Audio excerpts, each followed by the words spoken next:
Hello, welcome to my channel, Sherry Sam TV. Thanks for joining me today. So basically, I'm going to show you how to make a really simple suya wings, like oven cooked, or you can grill it.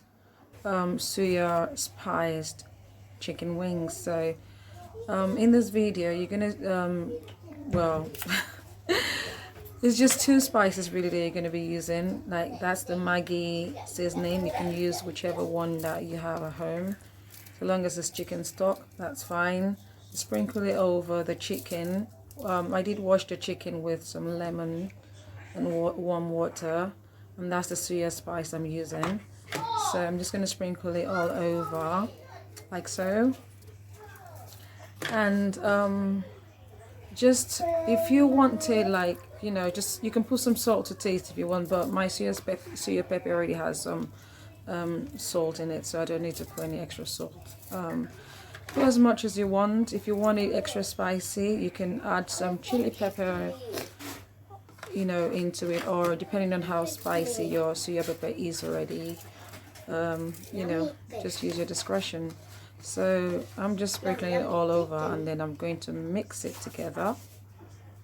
Like, you know, so that the seasoning is just going to be even, like evenly distributed throughout the throughout the chicken. So here I go. So, you know, do that.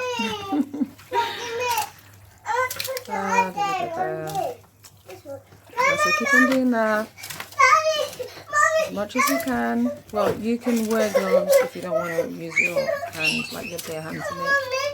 Remember to wash your hands before doing this. And if you are going to be dealing with, like, maybe, I don't know, maybe if you're going to be using your makeup or you know, putting your hands near your eyes or whatever, just be careful. Yes, so this is the chicken. Let's go in the oven, and that's it in the oven. Set it to the temperature that you want. Yep, and that's it. All done after like an hour. Look at it. I intentionally left the gravy, some gravy in it, because I didn't want it to dry. I wanted it to be a little bit succulent, so it is succulent. And that's that. So that's the, that was the, now this one is when after putting the seasoning, this is the result. Like, this is what it looked like, and this is the finished product.